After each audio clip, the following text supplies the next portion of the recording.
Rosen, heroes. Gonna tell you about Rosen, heroes. Gonna tell you about comic books, costumes, facts, boots, and other stuff. In this week's issue, World's Finest Wednesday.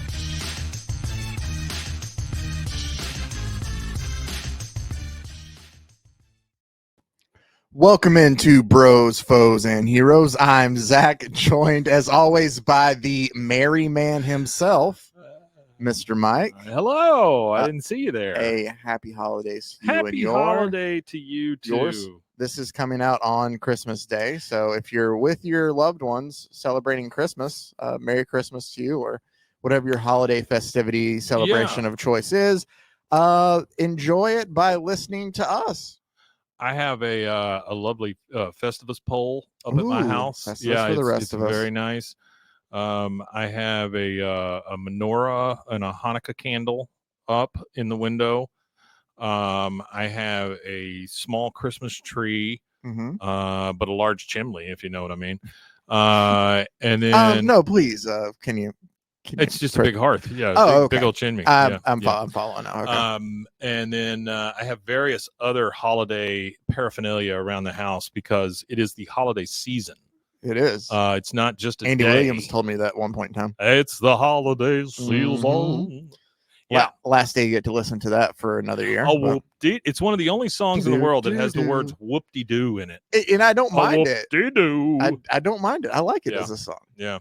No, it's not a bad song. It's much better than that Mariah Carey thing that is forced upon us every year. Oh, yeah. No, we had It's a fine song. It's a fine song. Don't get me wrong. No, my least favorite one is Simply Having a Wonderful Christmas Time. Simply how. Yeah, that is my least favorite Christmas song. That and Last Christmas by Wham. I do not like. You don't like the Wham one, huh? No. Wham bam, thank you. I'd rather listen to that gift wrapping song, the Merry Christmas, Merry Christmas. Oh yeah, that's the waitresses, right? Yes. Isn't that what we found out? Yeah, gift wrap. Yeah. The waitresses, the same ones who did I Know What Boys Like, I Know What Guys Want. Yeah, that is the same band. Yeah. I know what boys like. I know what guys want. They want Christmas. And that's what we're going to give to you. Well, it's not really a Christmas themed. Sure. We are focusing on, we kind of started this a couple weeks ago where on our World's Finest Wednesdays, we're focusing on stuff Silver Age. And the Silver Age is also kind of the birth of the Marvel Comics era as well. So intersprinkled in with all of these Silver Age DC stories. Birth of our Lord and Savior Spider-Man. We are throwing in some Marvel Silver Age in this too, because that is what World's Finest Wednesday was a place for us to focus on some of the fun, silly, older stuff and just kind of look at origins and things like that. We tackled Thor's origin with the Saturn men, the rock men from Saturn, and he was Dr. Donald Blake, which and that's really stupid. Mike hated. Yeah, I did not like that at all. We're going to. This crippled guy is now the god of thunder. Well, okay. Only when he taps the stick once, 3 times to control the wet. I don't know. It was he worked it all out. He knew what he was doing. We got it all worked out eventually. And nobody expected that it was him. Mike. Thor became the man we know today. I was going to do a Justice League story here that was going to be who murdered Santa Claus, because I mean, what's better than a Santa Claus murder on Christmas? Sure. But I started reading the issue, and honestly, it was boring. You said it was pretty boring. And I mean, I'll be honest, maybe the last 6 pages really kick up, but the 14 that I read through, I was just kind of like, man, I don't know how I'm going to keep Mike's attention through all this. Yeah, you'd have a tough time probably. Was it in color? It was in color. It was 1974.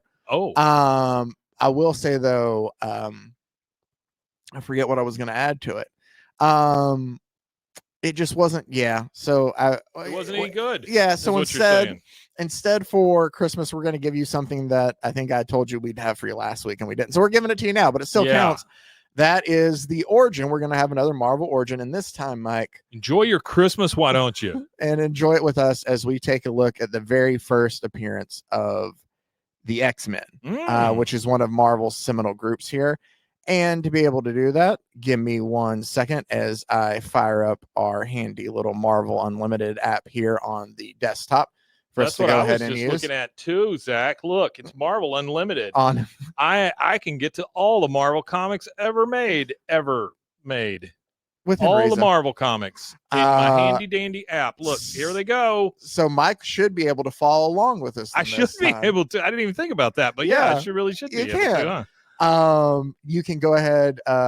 I did in looking at the X-Men. You want to start with Stan Lee and Jack Kirby. You can do that as we are here with issue 1, or even if you want to be like, hey, I want to start from 91 when Chris Claremont and Jim Lee kind of messed it up. Volume 2. They didn't. Sorry. The art I love. That's me. That's the X-Men I got into because it makes me think of the cartoon and stuff like that. Anyway, I'm saying it's all there at one easy to use place, and so that is where we're going to dive in here for X-Men #1. And I just love the art. I think this is a facsimile edition they put up there because that's the copyright of 2009 down at the bottom. But the big dirty feet.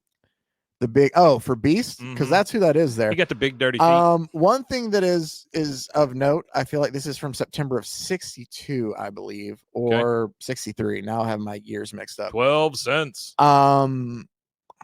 62, right? 63. Man. Sure. I don't want to X out a full screen because I don't have to redo the whole thing in the bar. So no, you're good. So we got the original 4 here. We got the Iceman. Mm-hmm. Cyclops, Beast, Hawk, Archangel, and then Sally, Miss Marvel. Oh, Miss Marvel. That's what Marvel. I think that's what they call her. We'll see when we get to it. That's Jean Grey, though. Yeah. And as you can see, the very first villain from the beginning, so she becomes Phoenix, right? Yes. Okay. Yep. And then she becomes Dark Phoenix. Yes. Well, it's the Dark Phoenix. So, yeah, it's a whole thing. Okay. But Magneto is a villain from the very beginning, and he still has that very. I've always liked the red and purple together. I think the red and purple is very menacing. Looks really good. Honestly. Yeah. And that helmet, like it's always a spooky looking helmet. You know, he is Earth's most powerful supervillain.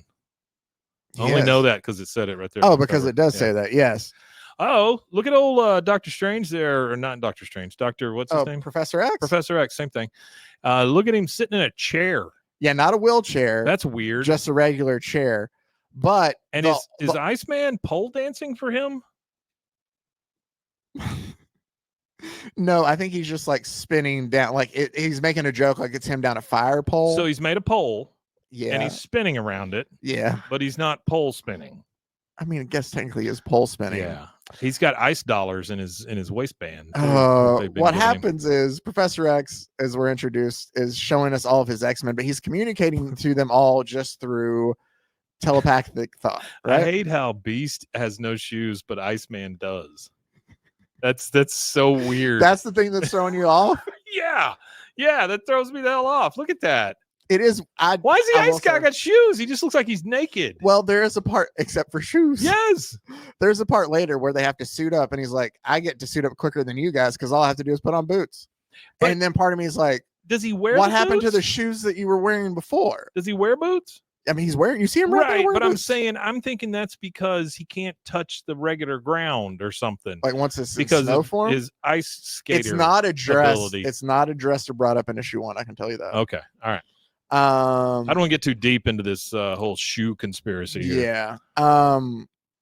But there's still very much, to me, reading this, there was like a Fantastic Four feel to it in a way of like, it's a group of these 4 individuals that like have the problems with one another. Like they pick at one another. They, they like to, they kind of get in little scuffles, not like big fights, but like they're constantly at one another kind of thing. So I know we see that with Iceman and Beast. People are not going to like when I ask this question, but is this before or after Fantastic Four? This is after. Fantastic Four is the beginning. So they came across a formula and they replicated it here to begin with. In a sense, and then it became its own thing. Yes, but I'm totally, just saying, of course. Yeah. Of where it's like dysfunctional families. Yeah. I mean, they're not aren't really families, but I think that you have that at least with a lot. Not to say there aren't differences, but at the root of it. How many other naked characters can you name who only wear boots?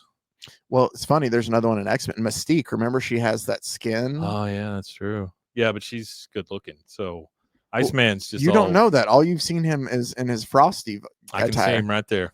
So it I does can kind see of. all of him right there, I except guess for his feet. there is part of this that will fit into Christmas when we get there. Okay. Anyway, Professor Does he throw X snowballs is, at him? No, well, it's even better. Professor X is like just communicating them all through to them all through thought. Mm-hmm. And he's That's helping them weird kind too, of. right? It is, but it's just showcasing the power that he has. Yeah, the telekinesis. As then they're like, all right, it's time for training. And this is very much kind of like the danger room situation of where they have this machine here. I always liked that danger room. I always thought that was cool. It was cool. Yeah. And that's why, like, he only communicates through them telepathically because they're working on creating like this link between the two that they can communicate then like out on the battlefield. No, kind of like Elon. Sure. He's got the Neuralink. Yeah, it's same thing, but it actually works and they're doing good things out there. Oh, okay. So, but Beast is like trying to remain nimble and like, bounce off the walls to avoid like being hit by these, bullets and stuff. And also like being able to like balance on one finger and land appropriately. Then like Angel goes through and he has to like fly through stuff and, make sure not to get hit by like the fire that's there, this giant spinning contraption. He almost got clacked. He does. And then there's a point where, like Professor X like sends like this loud like alarm sound to like throw him off. Oh, I'll wait until they're there. And he has to like reassess and kind of regroup himself like from that. Exactly. Yeah.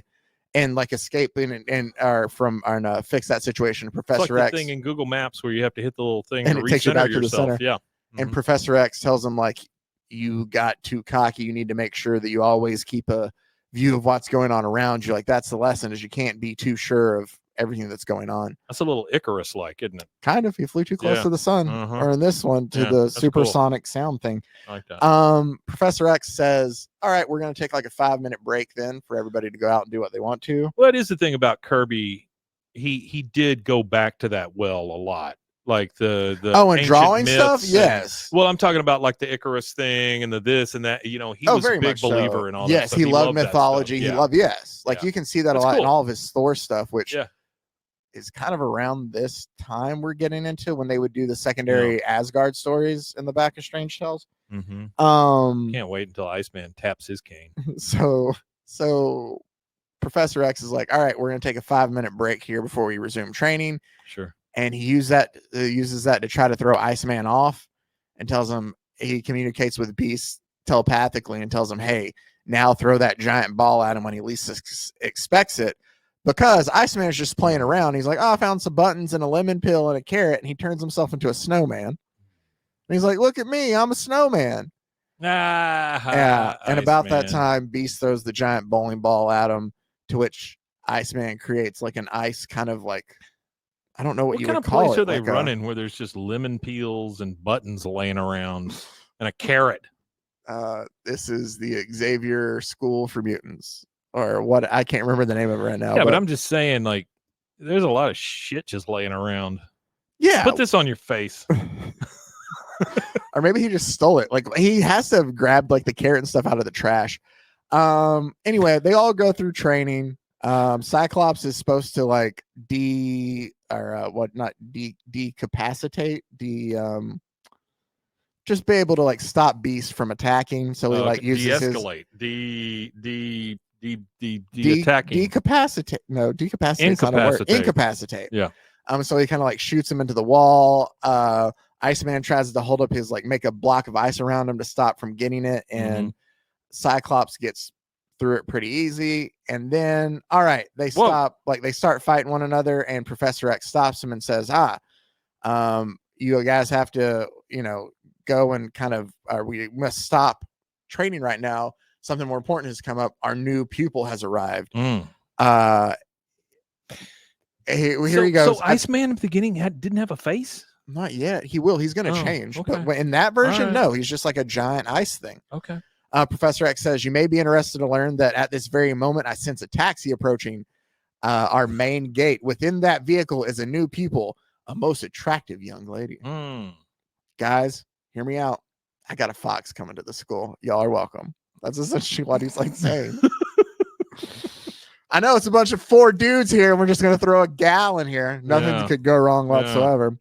Yeah, we're introduced to Jean Grey. The X-Men leave to go spruce up. Put on suits. Yeah, to go change out of their Look X-Men at 'em. suits to their actual suits. Let me go put on my green plaid pants. Well, here's what's funny. So they actually introduce themselves. So it's like, oh, hey, there's Hank McCoy, also known as the Beast. That's the guy in the blue suit and the dark hair.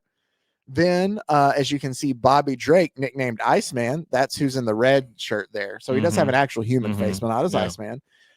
There is, I'm saving one till the end because it's of note. There's Warren Worthington III, who is the tall guy in the blue suit, also known as the Angel. Say that name one more time. Warren Worthington III. Okay. Angel. Yeah. And then also in green there with the sunglasses, that's Cyclops. Do you know what Cyclops' real name is, Mike? Mike Hunt? Not commenting on that. Scott Summers is what he usually goes by. Scott Summers. Yeah, Scott Summers. Huh. Not here. No, his name is Slim Summers. Slim Summers. Apparently, for the first couple issues, he goes by Slim, and they realize, Scott sounds better. That's where it's Slim Summers is not a good name for the captain of your X-Men cold team. at the beginning and the end of summer. It's a Slim Summer. I'm sorry, Marvel Girl is what he calls her, not Miss Marvel. By the way, just real Miss quick. Jean Grey. Real quick. Marvel you look Girl. down at the bottom panel there. The number 8. This is page 8. Professor X is in a chair. He's in a wheelchair now. He's got his little quilt. Yeah. And is that an oscillating fan right next to him? That's the wheel for the wheelchair. Okay. All right. So now he's in a wheelchair. Okay, I get it. Okay, Yeah. I see it. It looks like an oscillating fan. No. Like you said, boy, it gets a little stuffy in here. I love how you just went from praising Jack Kirby to calling out his will. Oh man. Anyway. Oh man, all this stuff's cool. No, it is. Just, I know. You gotta think back to these days. I mean, well, here's the thing. It's so well. I don't know if we talked about it. I had the thought the other day rereading through because I went out and found. It's hard to find physical copies of old Fantastic Four stuff anywhere, even like the reprints. So I was able to find like an old copy of the Marvel Masterworks that collects like the first 10 issues. It's reprints, so they came up with the early 2000s. Right. But just like reading through that, and I enjoy it. It's not like a lot of people have a hard time getting through it now, and I'm sure, but like it's a snapshot of like that moment in time in the comics world and stuff, and I enjoy that. But you can read these and also think that they weren't thinking of, these stories are going to be read 62 years or 65 years later. No, and they didn't think this was a lasting thing. So I mean, you can't fault them on some of this stuff. No, not at all. We find it out does get stuffy in there. I mean, you might need an oscillating fan. That is true. Marvel Girl or Jean Grey shows off her powers, which is the right now it's just the what is it, telekinesis when you can move stuff with your mind. Yep. That's what she has right now. She reads a book. She pulls a chair up for herself. Dude's feet. She throws Beast up into the air when he tries to be creepy and like rub his finger against her cheek. Yeah, that's not great. And he's like, let me be the first to welcome you to the X-Men, beautiful. No. Yeah, no. You don't do that. And so, she spins him around before she throws him up in the air. And I do love the way that's just the whirlwind. Like you see his outline, but then like a whirlwind around him there as he's being drawn. Is Beast the one that turns into the big blue guy? Yeah, eventually he'll be big and blue. Okay. He's not there yet. All right. Okay. We're then introduced to Magneto. Fucking Magneto. He's always looked the same. And he always looks I do love how the shadows around the eyes, like it just makes him look more menacing. And Dr. X looks like the Watcher. Professor X? Whatever. He's not a doctor. He's a professor. PhD. Is it a doctorate PhD still? X. That's true. So we find out that Magneto is using his magnetic powers to ruin all of our missile launches. Yeah, he'll do that. And they can't figure out what's wrong with him. And he goes to decide he wants to take over the base that they're hosting all these. Cape Citadel is, I think, where it's happening. Sure.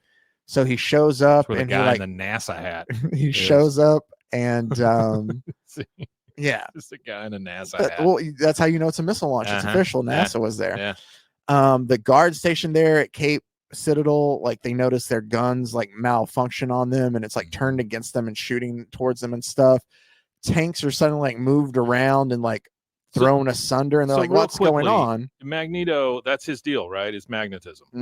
Okay. All right. It's used to do a little bit more here, and we'll kind of explain a little bit on stuff. He like uses all the dust particles in the air to send a message. Yeah. And it says, "Surrender the base or I'll take it by force." Magneto. Signed Magneto. Here's what I love too. All in caps or all Two in print. fonts. Yeah, and then he signs it in cursive. He signs his name in cursive was one of my favorite parts. Like, that's sweet of him. It is. Yeah. Sincerely, Magneto. Mm-hmm. And love you. I love how the soldiers like, Magneto. What is Magneto?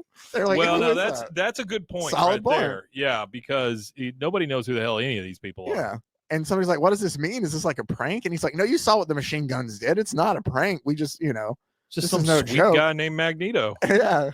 It's really nice that he signs his letters. XO. Magneto realizes like, all right, I got to do more than like I have him scared a little bit. So he like sends his power. He directs his magnetic impulses into this energizer that's down there in the corner to increase his power and leave them helpless. He always likes to call the helpless Homo sapiens because Magneto is I think it's Homo sapiens and he's Homo superior. Is how he views himself. Like, I'm a mutant. Means I'm better than all these other people. I just glanced at that and I thought he was writing a check.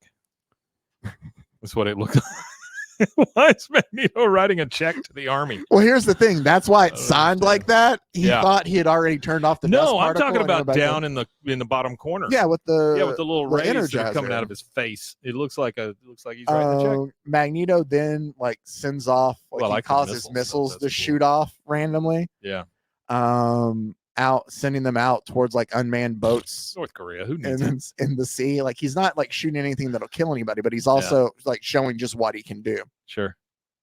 He shows up to the base and he's like, all right, I'm here. Like, let me in. And the guy's like, hold on, come on. What is this? Like a masquerade party? Get out of here. And he's like, well, I did love this part about Magneto. I remember I covered this, that some of the villains have been just awesome from their very first appearance. Yeah. And something that they do. Magneto is going to be one of these here with this. We covered the first time the Joker appeared in a Batman story. Yeah. And remember, he has a line in there when he's like, you always have to think when you play against the Joker, you're being dealt from the bottom of the deck. And it was a really good line of like, okay, Joker's been cool from the beginning. Magneto is kind of like that here, where the guard shows him. He's like, hold on, Mac. If you're looking for a masquerade party, you've come to the wrong place. Beat it. And Magneto goes, well said, guard. What a pity you have no power to back up such impressive words. Your puny weapons cannot stop me. And he's like, oh, yeah? You can't. What about this one little burst right over your head? I'm sure that'll change your mind. And he like goes to shoot and he can't. And he's like, it's like the trigger's locked in place. And the other one's like, I can't even lift my gun. It's like, it feels like it weighs a ton. And Magneto goes, now I'll merely just alter, like he is explaining to him, I'm merely altering my waves. So nothing you can do will touch me. So it's just like, he's like, oh, yeah, ha, ha, ha. That's a funny joke. Too bad you can't do shit about me. And then just keeps walking by him. So. Magneto, when done well, is a badass. Fantastic. He really is a badass. So he then like dispels all the guards away from him. He uses the magnetic energy to kind of like bind them all together where they can't get to him. And he takes the base for himself. Now we cut back to the X-Men, who Jean Grey now as Marvel Girl got her very flattering X-Men suit. You want to know how flattering it is, Mike? She says, whoever designed this uniform could have given Christian Dior a run for his money. Okay. That's how you know it's stylish. Whoever designed Iceman's shoes knew what they were doing. Yeah, that's where it's down there. He's like, I get ready faster than the rest of you. All I got to do is put on my boots. You had them on, you idiot. Well, no, he's wearing loafers. See, look at the picture above. Well, yeah, he's got to change from his loafers for a to minute, his boots. Yeah, okay. Because you can't fight crime in loafers. No, you can't. Gotta go shoot some ice out of your ass or whatever. We do find that Angel has to wear, like, he has his angel wings like binded behind him the whole time while he wears his suit, which is kind of, yeah. The X-Men go here. Okay, here's what I love. Well, that makes sense though. It does. He has to bind. That's what I'm saying. That's gotta that. suck. Yeah. Here's what I love though, because there's this whole point about how he binds them all the time, right? And he goes, now that's more like it. Now I'm able to feel myself again. Now the angel is ready to spread his wings and fly. That's what he says in the top panel, right, Mike? The very next panel. But the time has not yet come for the angel to fly. Instead, they get a car. So can you imagine, like, to me, that's just like a beat in a movie where he's like lacing up, just getting everything ready. And he's like, it's time for the angel to fly. And he pops the glove and then just cuts to them all just sitting all smushed into a car. I like his giant Santa pants. He does have those. It's funny too, because while they're driving, I don't know who it is. I assume that it's Iceman just by the speech bubble, but it says, boy, It must have taken a heap of green stamps to buy a chariot like this. And Professor X goes, no joking, please concentrate on your mission, review your powers. He's like, we don't have time to talk how much it costs. Review on what we're doing. Do you remember green stamps? No. Do you know what I'm talking about? Dollars? S&H green stamps. H&R Puff and stuff? S&H green stamps. That's not H&R. It's H&R Block. Were a thing. Mm-hmm. And like when I went to buy or not me, but whenever my parents would go buy groceries at the Piggly Wiggly, you'd get so many S&H green stamps for buying your groceries there. Okay. You put those into a little book. Yeah. And then once you get the book filled up, you could go to the S&H green stamp store and trade it and get in a car? for products. Oh. Never saw it. Now on Valley Mills Drive here in Waco, Texas. It's like HEB Buddy Bucks. It's exactly, but for adults. And you had to get them on, and you could get something with it. Whereas HEB Buddy Bucks, I've never seen anybody get anything but more bucks. But like this was like my grandmother would take me to this store and we'd pick out a clock, or she'd get a new mantle piece or something, stuff like that. Like it was a lot of like everyday gadgets and like home interiors type stuff. Yeah. Anyway, it was a whole store. You go in there and you go, I got 4 books of stamps. What can I get for that? There you go. That's green stamps. Well, here's a circumcision. I'm not buying that. They wouldn't do that. But. So the X-Men show up to help the army try to take the base back from Magneto. Mm-hmm. Cyclops is able to. There goes old Iceman running in his boots. To tell after he turns his power dampener on his vision all the way up to max power, he's able to break through Magneto's rays, and the X-Men come in. Well, why would his power ever be turned down? I don't, because he was using it earlier during testing. Remember, okay. Incapacitate. Okay. That makes sense. Thank you. Magneto fires like 5 missiles at once to try to to give them all something to chase instead of him. They're all different too. They are. Iceman and Angel are able to, using ice grenades from Iceman, take care of all the missiles. Those are ice balls. Beast, sure. Yeah. Beast handles one and throws it into the water. Catches it with his feet. Angel's going to try to stop Magneto. And Magneto shows him like, this is how easily I can stop you. And he just finds all this junk and just like throws it together on Angel. See, I think that's cool though. It is. No, for sure. But Cyclops is able to kind of blast the junk away. Mm-hmm. And so Magneto thinks, all right, one last thing I can do to get rid of them is there's this giant container full of rocket fuel that I'll set on fire and like push towards them. And so that's what he does. He's like, not all those mutants with power were fit to rule Earth like I am. You must be destroyed. And he pushes it towards them. And Iceman tries to cover them in ice as it gets close to hitting them. And there's a massive explosion. And Magneto thinks to himself, now with them out of the way, nothing is remaining to interfere with the master plan of the miraculous Magneto. But he's wrong. As the flame is too hot for him to go check. But all of a sudden he sees an energy beam blast up through the rubble. And Cyclops has helped them kind of burrow their way out, and they're attacking Magneto, and they go to stop him, but Magneto flees because he's like, nope, not right now. Like, I'll deal with you guys later. He's like, you haven't defeated me yet, and I can still escape. And so he uses his power to get away. And by the time the X-Men are able to like chase after him, he's already long gone. Sure. The X-Men make friends with the military there then. Hello, General. Yeah, and he's like, you call yourselves the X-Men, and I will not ask you to reveal your true identities. Oh, thanks. But I promise you that before this day is over, the name X-Men will be the most honored in my command.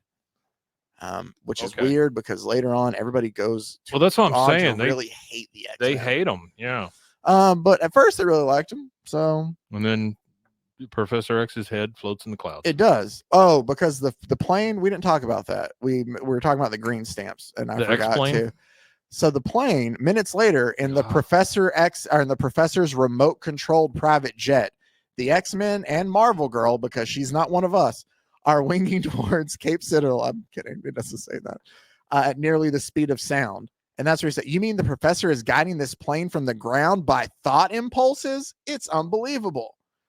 So Professor X was just flying the plane from the ground. He's not even on What's in the plane? All the X-Men. He puts them on the plane. Oh, he puts them in there. Yeah. Okay. I'm sorry. I was thrown by the car and then the plane. And he just flies them there. Okay. Sure. So that's where it ends. Why didn't Angel just fly them all there? All the other 4 of them? Yeah. Back. Issue 2, the Vanisher appears. 1963. Yeah. Yep, 1963 instead of 60 Dose. 60 dose. 60 dose. So there you go. I That love was the Magneto. origin of the X-Men. I like a good Magneto. Magneto was always awesome, I think. Magneto, I love the fact that Magneto can grab anything metal and make a weapon out of it, basically. I think that's kind of cool. I also liked how I've always liked how he's able to use like the fields to kind of like as barriers to keep stuff away from him or to bring stuff closer. It's just like anything within him, just to, like, you know. He's like a human MRI machine. Kind of. So there you go. That is the origin of the X-Men. Next week we will cover, I don't know what we're going to do for World's Finest Wednesday. Probably not going to do Marvel. I like to do a little breaks in between. So we'll probably do something, actually another World's Finest, and get back to some of the crazy, ridiculous Batman and Superman stories. That sounds good. Well, it'd be to start the first of the year. This is your Christmas episode. So the next one would be your New Year's Day episode. Yeah, that's I wonder true. if there's anything, what do you associate with New Year's Day? Let's plan this out real quick. That creepy little baby.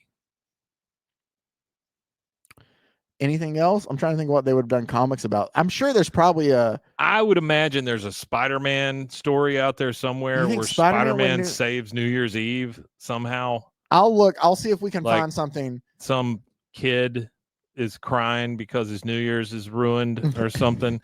All he wanted to do was meet Dick Clark, and he couldn't do it, and so Spider-Man saves him and brings Dick Clark to his house or something. Well, no, he introduces him to the Dave Clark 5, and he's like, "Oh, instead of one Clark, I brought you 5 Clarks."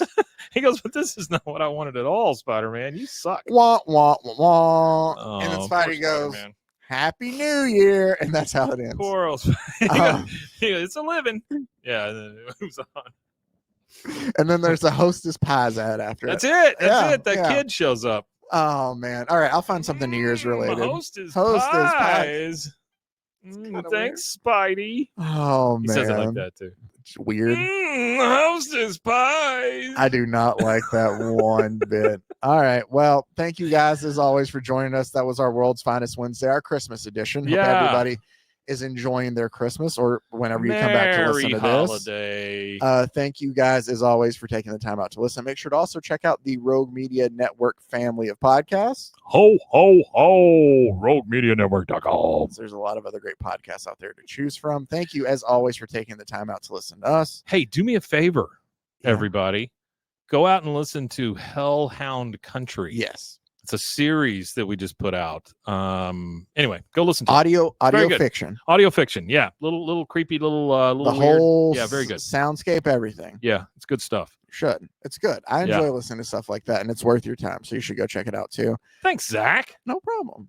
I'll save your New Year's for you. Oh, thanks. Well, we'll see if we can do that next week. You got a baby. Why don't you dress it up like New Year's baby? I mean, isn't that he kind of already? You got to have a top hat and a sash. I just got to find a sash and a top hat and a sash. Yep, that's it. All right, we'll see if Jack. I'm not doing for that. I'm not doing a baseball cap and a napkin. All right, that does it for us. Until next time, stay safe, everybody. Bye, guys. Galicon. Rosen, heroes. Gonna tell you about Rosen, heroes. Gonna tell you about.